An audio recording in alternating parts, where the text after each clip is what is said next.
Hello, my love. Welcome to Tea Leaf Readings. My name is Lenore, and today I'm going to be reading your tea leaves.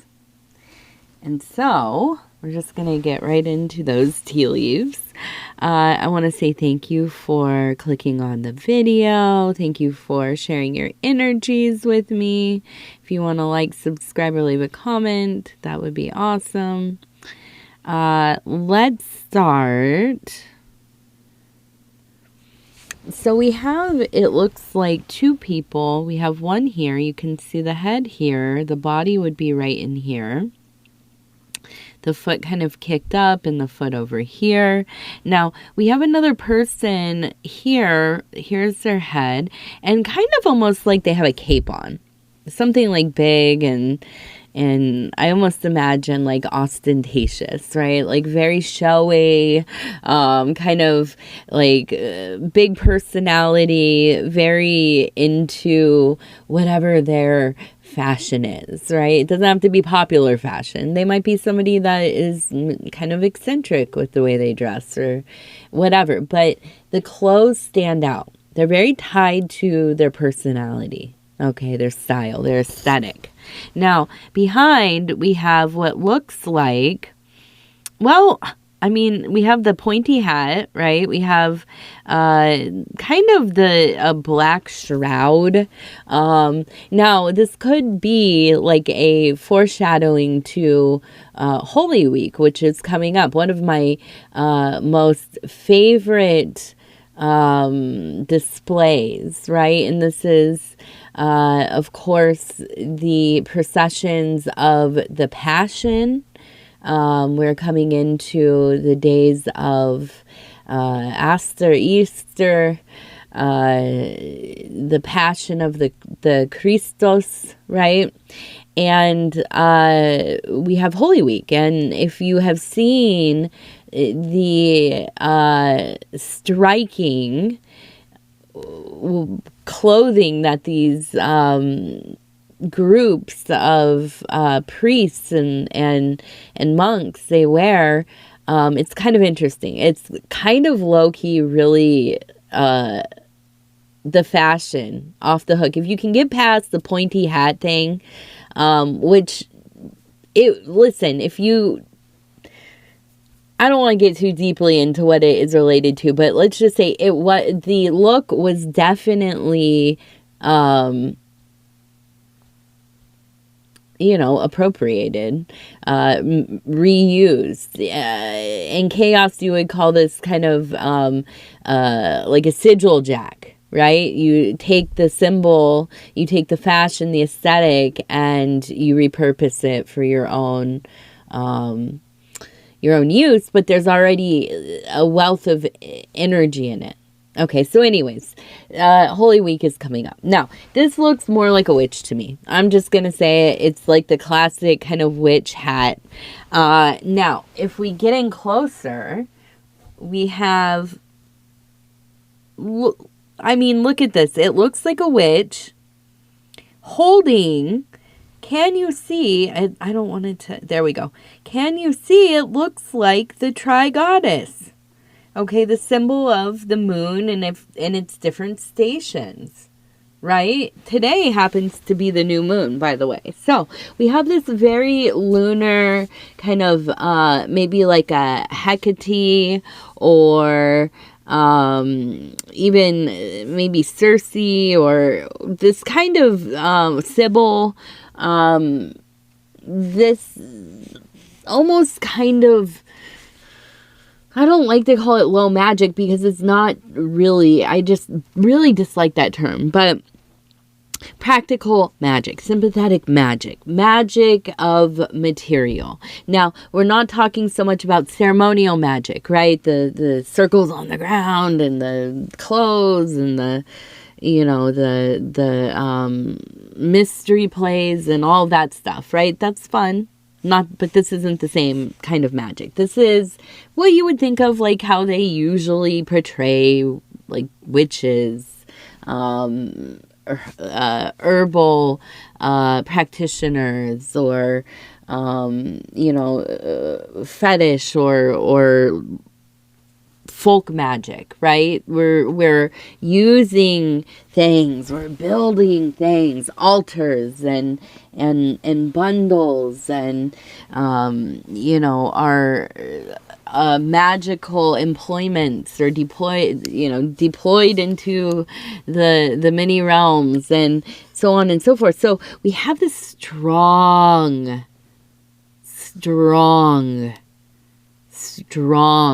dark mother energy here.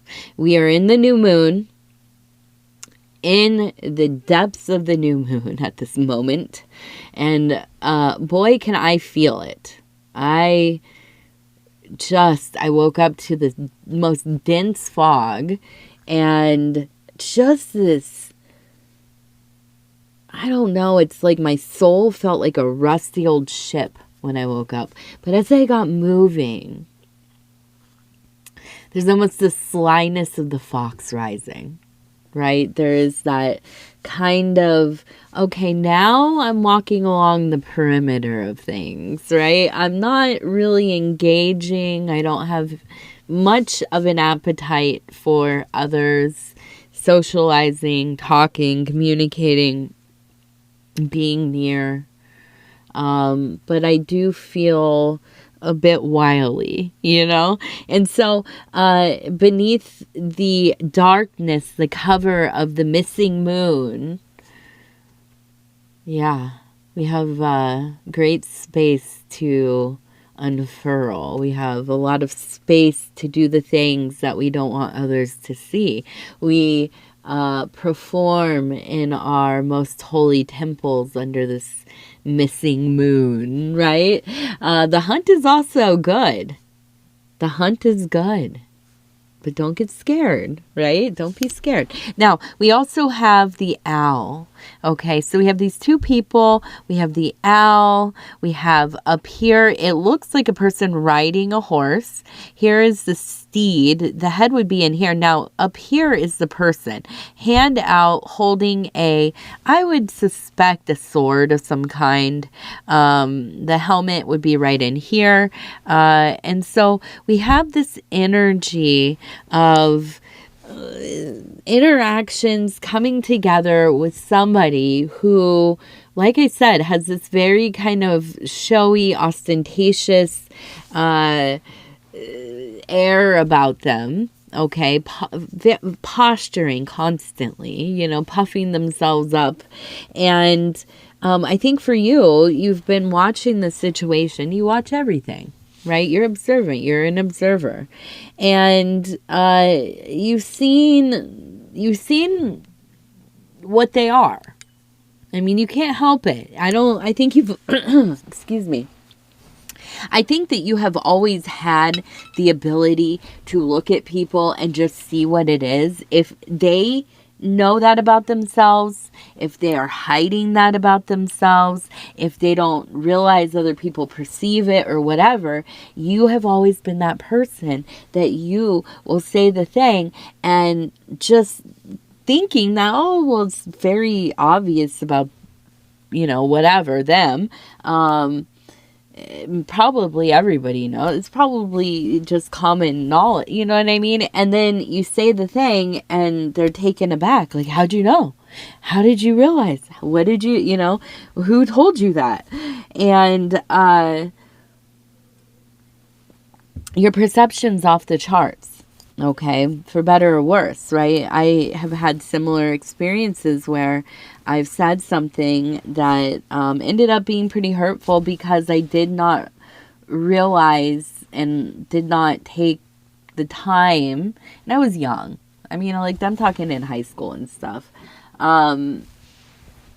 Did not take the time to consider that what I see plainly in people might be something that they don't necessarily, or they're not ready to share with people, or share with themselves, and then it's the whole process, right?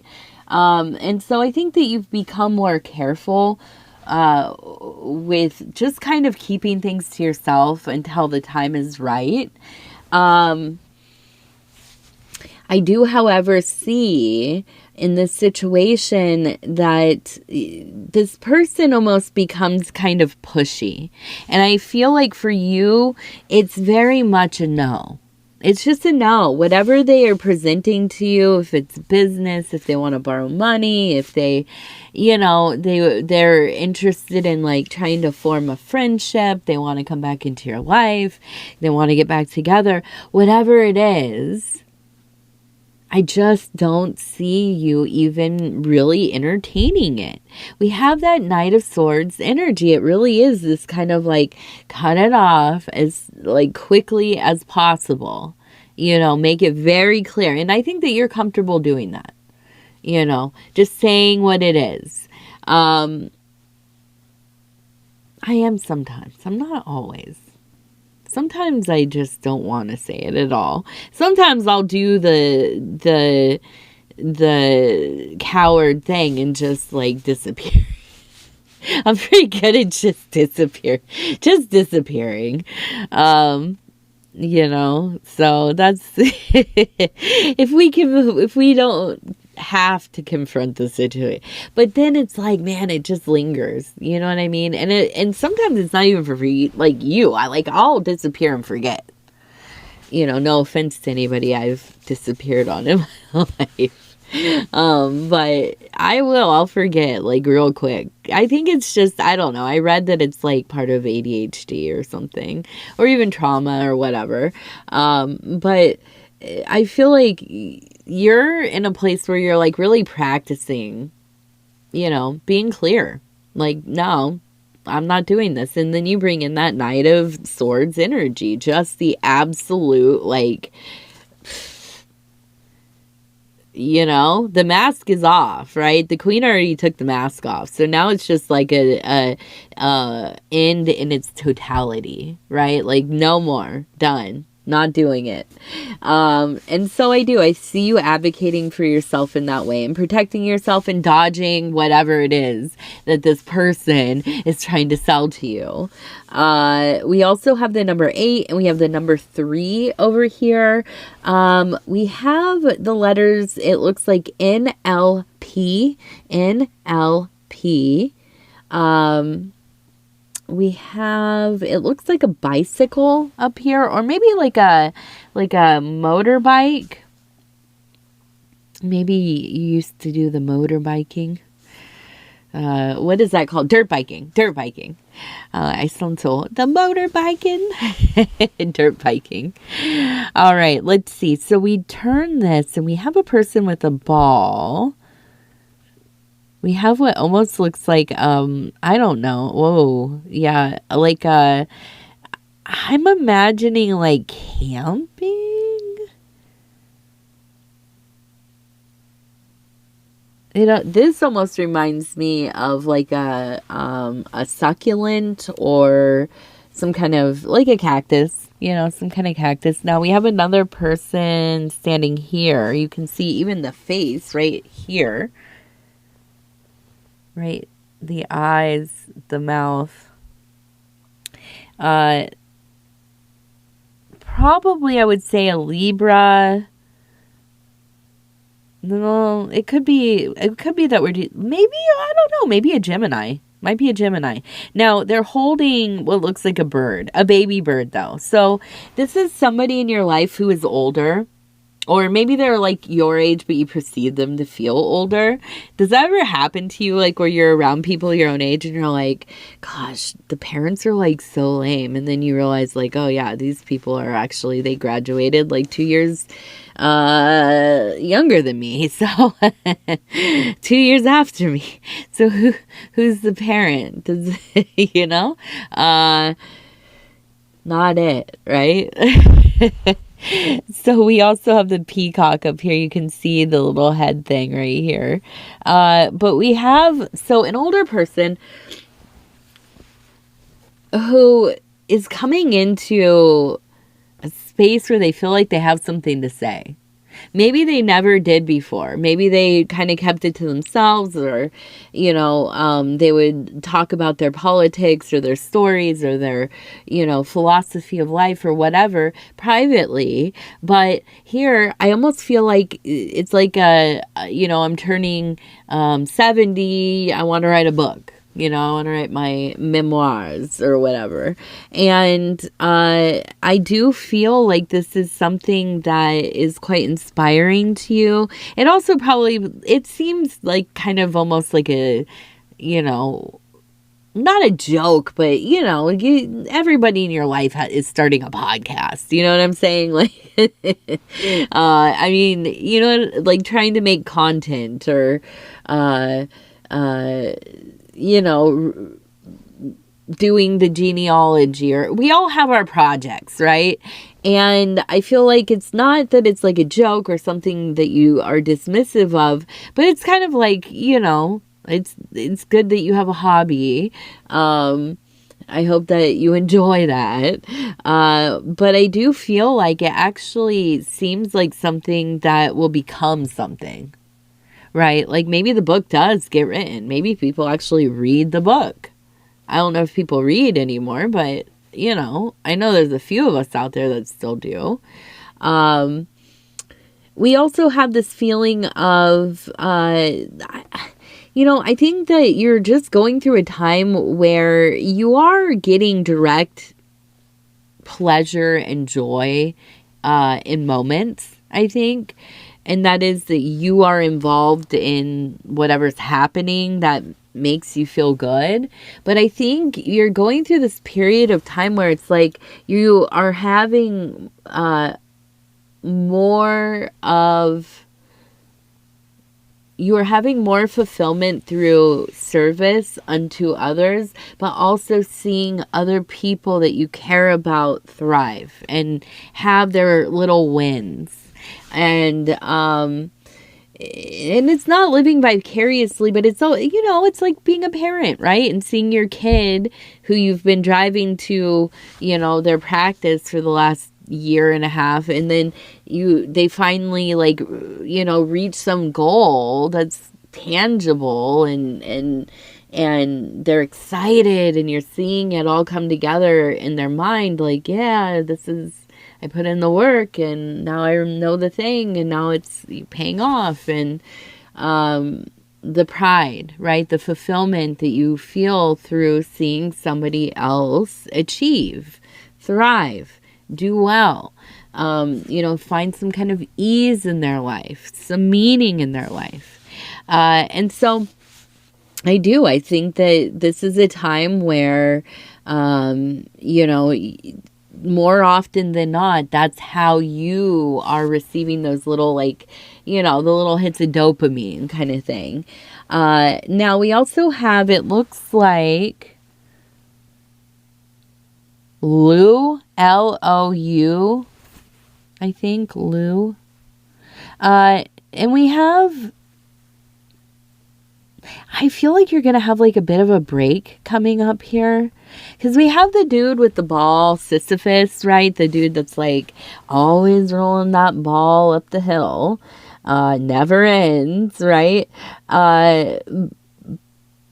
But he's not really on the hill. If it's like this, maybe on the hill. Or if it's like maybe like this, on the hill. But it's not. It's like this. It's kind of, he's holding the ball. So I do feel right in here. So I do feel like there's maybe a bit of a reprieve. We also have the peacock, who is in a roosting position. So not out strutting around. Not out, trying to show off, bring in a mate or anything like that. I think just really in a very chill disposition. I really just I feel like you just aren't really interested in people right now. Not too deeply. The people you love, of course, but I think it's like anything beyond like your immediate family and connecting with them, everything else feels like a lot. Right? Like it's okay from afar, but right now it's just about like locking in at home, locking in your personal life.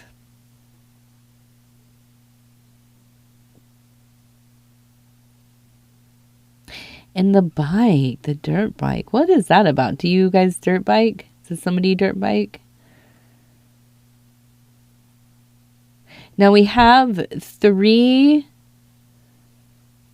I almost think 3 sisters or 3 aunties or 3 people who are older. This feels older, and they're right in here. Okay, talking, gossiping, deciding, right? I feel like there's a lot of, you're influenced greatly by those who came before you. These might be your spirit guides. These might be your elders. I do feel that you spent time intentionally communing, making sure that you are taking heed of the information they're giving you, not just warnings, but any kind of downloads that you're receiving. I feel like you've really taken notice, and I feel that this is going to be something that continues to build in you. You have a deep connection to your line and those that dwell around your line. So the guardian angels and the the different intelligences that kind of live within our families, within our our histories, and so on and so forth, the makeup of our being, our personalities. This all comes along with a lot of beings and entities attached at all levels, right? And so if you could imagine, like, your body, your being is like an arena full of, and that's even not that many, but just full of things that have some kind of consciousness, right? And so, I feel like you're getting in touch with some of these aspects of self that really are part of your makeup. But I think it's allowing you deeper access and easier access, okay? The thing that, like, I don't hear a lot of practitioners talking about, and maybe I just don't listen to enough practitioners, but, one of the, for me anyways, I'll have to say for myself, one of the biggest things about practicing any kind of magic in earnest, and whatever you want to call it or whatever, if it is physical magic, if it is, presiding in your mind's eye, your interior landscape, or astral, or ceremonial, or maybe it's purely intellectual. I know, especially male practitioners, I've met more than not that are academic practitioners, and sometimes you get kind of that terrible title of like a armchair practitioner, but there are a lot of people like that, and that's fine. We need them. Who do you think I go ask questions? You know what I'm saying? Like, who, well, now you could just ask anything on the internets, right? But when you need to have that like deeper conversation, these are the people that we go to, the Manly P. Halls and all that. But I feel like for you, it's like you're really like touching that live wire that like flows through, it flows through our lives, our being. And what happens, and this is what I was trying to get to here, is that more often than not, it's hard to get past the feeling of, one, am I crazy? Right? Am I just like, is this just like, what is going, like, I don't know. Is this real or not real, or what is real? Am I playing make-believe? I run into this problem, so I feel very, shy, ashamed, shy, embarrassed. I feel embarrassed, I guess. And there's nobody, witnessing me usually when I'm practicing magic or praying or appealing or keeping altars, or often, sometimes, because I have a family, of course, but there's just a feeling sometimes where it's like, and I think it's before you start to live the magic fully, or you start awakening to the fact that all aspects of your life are magic and everything is ritual and all things are made up. It's all made up. So it doesn't really matter, even if you're living a life that you have formed, and rituals and schedules and routines and mores and beliefs that you have built for yourself, through experience and media and whatever, wherever else you, divine inspiration, whatever inspires you and gives you these ideas, or we default back to what has been prescribed to us. And that feels real because that's what we have been conditioned to feel is real, right? Or is valid, or is solid, and we know increasingly more and more we realize, right? Or at least I am, and maybe I'm projecting this, I don't know, but we realize that nothing, anybody could tell me, yeah, 100% this is gonna work. They don't know for sure. Nobody really knows anything for sure. We're just getting through the dang thing. I mean, listen, I don't care if you have a bunch of money or you have no money, we're all eking it out. Now, yes, privileged to have some money, resources, and opportunity, all that. Absolutely. Heard, and yes. Underlined. Exclamation mark, yes. But nobody knows what they're doing. I don't know. Maybe somebody out there does. I have no idea. So when we get to that place where it's like, is this real? Am I nuts? Am I doing this weird stuff for no reason? What am I adopting and feeling well, even, learn it. Nobody taught me about not magic. Let me just tell you this. Nobody told me that this is what I should be doing. I never really, maybe I passively witnessed it. That could definitely be, I was obsessed with National Geographics and stuff when I was a kid, but it was something that I started doing, tying knots and praying and wishing and worrying and thinking and, tying my hopes and my dreams into, pieces of stuff. And it's all of my work, all of my magical device. It's, and it just came to me in a way that felt natural, right? But when I really look at it, I think, well, what am I doing? What does this actually mean? Does it, is it a placebo? Cool. If it is, that's fine. Am I crazy? Maybe. Is this stimming? Probably. But when I'm doing it, it's a flow. I don't know how to explain it to you besides it just feels right. It feels right.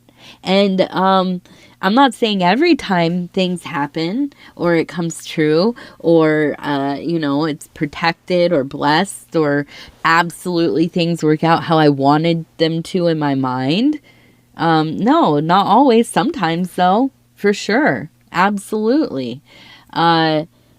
So I don't know. But the whole point of this long, ramble, is that the biggest part I perceive anyways in magic, to get into really get it, you've done the outer temple work. Now you're really getting in there. It's not just I'm doing this on the weekends. I'm doing this when, somebody wants to do a ritual with me. I'm doing this because I'm posting about it and it's curated real nice, which, yeah, I mean, I'm not talking bad about that. Look, I have a Tumblr too, dude. But then you go into that inner temple, you know, you walk through that door, or maybe you start to, and you start to realize that, like, you're living a magical life. Like, everything you're doing, you're living, it comes naturally, you know. I don't know, it's like it's a transformation in your mindset, you know. I was lucky that I think I've always been an animist. I grew up in a variety of different landscapes, in the city, in the hood, in the not so hood, you know, among hippies, up in the mountains. You know, I went to the desert often. I went up near Shasta often. You know, I was the kid of the 90s. Out in the streets, living in Sacramento and stuff. I mean, you know, I've seen different stuff, you know, and it's not like I just lived some weird isolated little life, like, in my own imagination. I mean, yeah, I was. I mean, yes, I was, just like a lot of people are, because of trauma, but and abuse and things. But it just comes to you when you indulge it a little bit, when you start to look at life, like, it's not even just magic, dude. It's like, my life is a theater for play. And I don't just mean like putting on some kind of great drama or comedy for myself or other people. I mean to play, to just play. I have the opportunity to play throughout my day, right? To look at my life as though, you know, instead of some very serious thing all the time. Sometimes it is very serious, but most of the time it's just kind of laughable. It's absurd. Things are, you know, sometimes they're really good. They all come together. It all makes sense. And then other days it's like you're dropping glasses and who knows where the other shoe is, and what stinks outside. I live in farmland, so, you know, like, what's going on? Like, I have a headache, you know. Nothing is working. I can't find the key, you know. It's just, yeah, but it's all magic, man. All of it, and it's all an opportunity. It's an invitation, right? I'm big on the full this year, you guys. We got to get back to that full. We got to get back to the zero, right? We need that rebirth. We need that rebirth, babe. All right, we also have the 60. 60. And, you know, and I think I think for you, you're getting into that magical place, your magical abilities. You know, in my not complete studies of alchemy, I've always come to the conclusion that one of the philosopher's stones, I don't think there is one philosopher's stone. Absolutely not. It's a concept, right? It can be ran through all the systems.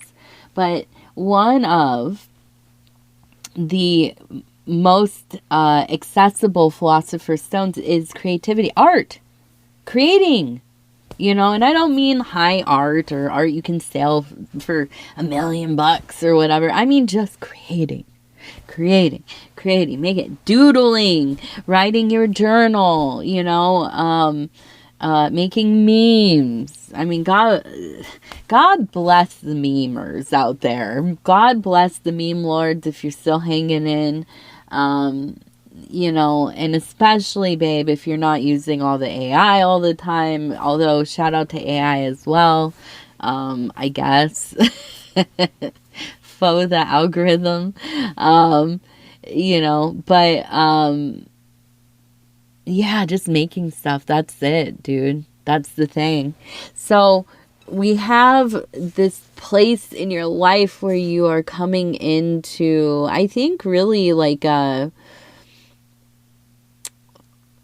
I won't say a mastery, because I don't feel like it's a mastery. I feel like you are coming into those deeper neophyte, you know, you're not a probationer anymore. Like, you're not new, right? You're not green, as they say.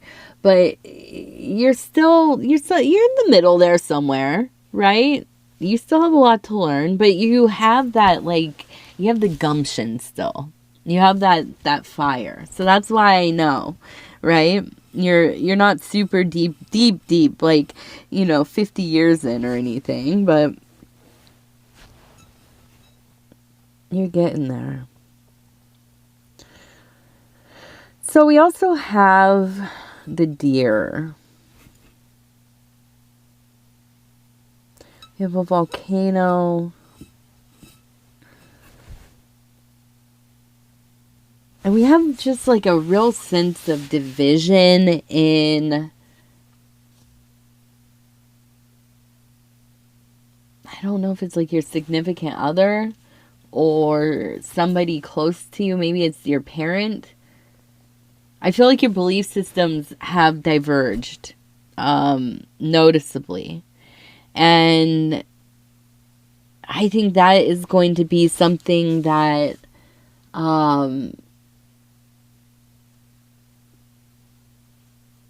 it's really difficult when you're super into something and you want to share it with people, but people around you are not receptive. And, something about our minds, like, it's like we want to spread the thought viruses that we really like,